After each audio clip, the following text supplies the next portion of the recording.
நிகழும் ஸ்ரீ மங்களகரமான குரோதி ஆண்டு ஏப்ரல் மாதம் 14ஆம் தேதி ஞாயிற்றுக்கிழமை அன்று சஷ்டி திதியில் திருவாதிரை நட்சத்திரத்தில் அதிகண்டம் நாமயோகத்தில் தைதுளோம் கரணத்தினில் மிதுன ராசியில் சித்தயோகம் கூடிய நன்னாளில் இந்த மகத்தான சித்திரை தமிழ் வருட புத்தாண்டு பிறக்கிறது.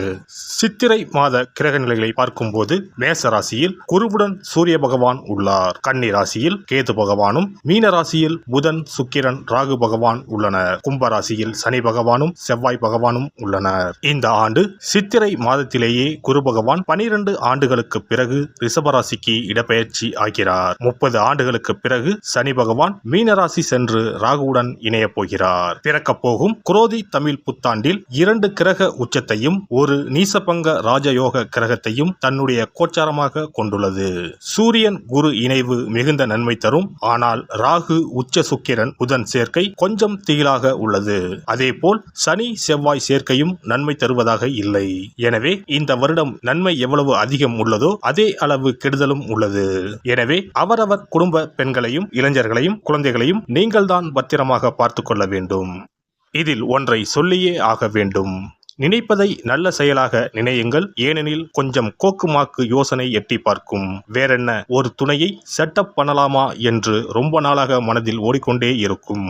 இந்த மாதிரி விளங்காத யோசனைகள் எல்லாம் வேண்டாம். செல்வம் செல்வாக்கு பெருக, நல்ல நட்பு கிடைக்க, முயற்சிகளில் முன்னேற்றம், வாழ்வின் அபிவிருத்தி என இவை சார்ந்து சிந்தனை செய்யுங்கள். இந்த வருடம் அத்தனையும் நடக்கும். நல்லன எல்லாம் கைகூடி வரும். மேசராசி அன்பர்களே, இந்த புது வருடம் உங்களுக்கு மிக மேன்மையான பண வரவை தரும். உங்களில் அநேக பேர் வெளிநாட்டு பணப்புழக்கம் பெறுவீர்கள். சிலருக்கு வீடு மனை விற்ற பணம் கிடைக்கும். சிலருக்கு வழக்கில் வெற்றி பெற்று அவை சார்ந்த தொகை கிடைக்கும். இதில் கவனிக்கத்தக்க ஒன்று என்னவென்றால், பண வரவு அதிகமாக இருந்தாலும் செலவும் மிக அதிகமாகவே வரும். எனவே வரும் தொகையை கையில் வைத்திருக்காமல் உடனே முதலீடு செய்துவிடுங்கள். உங்கள் சொற்கள் இனிமையும் கண்டிப்பும் சற்று குதர்க்கமும் கலந்திருக்கும். எனவே வார்த்தைகளில் கட்டுப்பாடு தேவை. உங்கள் குடும்பம் வெளியூர் வெளிநாட்டுக்கு இடம்பெயரும் வாய்ப்பு தென்படுகிறது.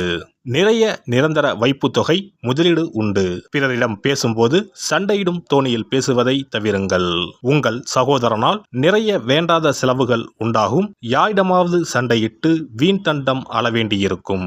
அல்லது வேலைக்கு போகிறேன் என டெபாசிட் பணம் கட்டி ஏமாந்து போகக்கூடும். உங்களின் வேலையாட்கள் அவ்வப்போது வேலையை விட்டு சென்று விடுவர். உங்களில் சிலர் புது வீட்டுக்கு பணம் கட்டுவீர்கள். சிலர் பழைய வீட்டை விற்று அடுக்குமாடி குடியிருப்புக்கு செல்வீர்கள். சிலரின் வீடுமனை மேல் இருந்த வழக்கு முடிவுக்கு வந்து நன்மை தரும். உங்களில் சிலர் புதுவிதமாக மாடலாக வீடு கட்டுகிறோம் என எதையாவது செய்து காசை வீணடித்துக் கொண்டிருப்பீர்கள். வாகன யோகம், மனை, வயல் யோகம் உண்டு. ஆரம்ப கல்வி மாணவர்கள் பள்ளி மாறக்கூடும். மீனவர்கள் வெளிநாடு சென்று மீன் பிடிப்பர். விவசாயிகள் வெளிநாட்டு பழங்கள், பூக்களை தங்கள் வயலில் பயிரிட முயற்சி செய்து பார்ப்பர். சிலர் பெட்ரோல் டீலர்ஷிப்பில் முதலீடு செய்வர். இந்த வருடம் வாரிசு இல்லாதோர் அல்லது காத்து கொண்டிருப்பவர்களுக்கு இந்த வருடம் வாரிசு யோகம் தரும். மேலும் ஆண் குழந்தை வேண்டும் என விரும்புபவர்களுக்கு ஆண் வாரிசு கிடைக்கும். உங்களின் சிலரின் வாரிசுகள் மேற்கல்வி சம்பந்தமாக வெளிநாடு செல்வார்கள். சிலர் வேலை விஷயமாக வெளியூர் வெளிநாடு செல்ல வேண்டி வரும். சிலருக்கு துளிர்க்கும் காதல் வந்த வேகத்தில் காணாமல் போய்விடும். அதற்கு அந்த நபர் ஏற்கனவே திருமணம் ஆனவராக இருப்பது தெரிய வருவதால் இவ்விதம் அமையும். பங்கு வர்த்தகம் மிக மேன்மை தரும். அதில் வரும் அதிக பணத்தை மீண்டும் அதிலேயே முதலீடு செய்வீர்கள். கலைஞர்கள் மிக மேன்மையும் புகழும் பெறுவர். வெளிநாட்டிலும் இவர்களது புகழ் ஓங்கும். இவர்களில் சிலர் ஆன்மீக மேன்மைக்கும் அரசு வளர்ச்சிக்கும் நன்கு செலவழிப்பர். அல்லது ₹1 செலவழித்துவிட்டு ₹9 கொடுத்ததாக விளம்பரம் செய்து கொள்வர். ஆரோக்கிய மேம்பாட்டுக்காக நடக்க ஆரம்பித்து விடுவீர்கள். இந்த வருடம் அடிக்கடி அனைத்தையும் மறக்க நேரிடும் அல்லது ரொம்ப சந்தேகப்படுவீர்கள்.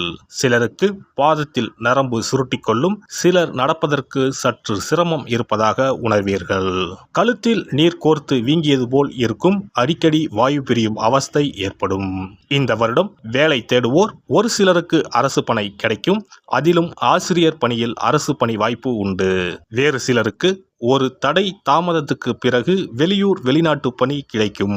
வேலை கிடைக்க பண செலவு செய்ய வேண்டியிருக்கும். இப்போது உங்கள் மீதுள்ள வழக்குகளில் நிச்சயம் வெற்றி கிடைக்கும். வெற்றியின் பயன் சற்று ஊசலாட்டத்திற்கு பின் கைக்கு கிடைக்கும். இந்த புது வருடத்தில் திருமணம் ஆகாதவர்களுக்கு கண்டிப்பாக கல்யாணம் நடந்துவிடும். திருமணத்தில் கட்டுக்கடங்காத செலவுகள் உண்டு. சிலருக்கு வெளியூர் வெளிநாட்டு வரன்கள் அமையும். வியாபாரம் சம்பந்தமாக வெகு பயணம் வரும். சிலர் புதிதாக வணிகத்தில் முதலீடு செய்வார்கள். சிலர் சினிமா விநியோகஸ்தராக மாறுவார்கள். எந்த வியாபாரம் ஆரம்பித்தாலும் அதில் அலைச்சல் அதிகமாகத்தான் இருக்கும். ஒவ்வொரு வருடமும் ஏதோ ஒரு வித துன்பம் வரத்தான் செய்யும். எனினும் மேசராசினரை பொறுத்தவரை வரும் துன்பங்களும் இடையூறுகளும் நீர்க்குமிழி போல் காணாமல் போய்விடும். உங்கள் தொழிலில் அரசியல்வாதிகள் மூலம் பெரும் சங்கடம் ஏற்பட இருந்து அது இன்னொரு அரசியல் பிரமுகரால் நீங்கிவிடும். இந்த வருடம் யோகம் எங்குள்ளது என தேட வேண்டாம். அது உங்கள் கையில் உங்களிடமே உள்ளது. உங்களில் அநேக பேருக்கு பூர்வீகம் சம்பந்தமான ஒரு அதிர்ஷ்ட நிகழ்வு நிகழப்போகிறது. வாரிசுகள் உங்களுக்கு ஒரு யோக விஷயத்தை கொடுப்பர். சிலர் வெளிநாடு அல்லது தந்தை சார்ந்து நல்மகிழ்வு பெறுவர். சிலரின் திருமணம் ஒரு வாழ்வின் உயர்வை கை காட்டும். அரசு மிக மேன்மை தரும். ஆக இந்த வருடம் முழுவதும் நல்ல யோகம் தரும் அமைப்பு உள்ளது. நன்கு அனுபவித்து மகிழுங்கள். இந்த வருடம் தொழில் புரிவோர் சற்று கவனமாக இருக்க வேண்டும்.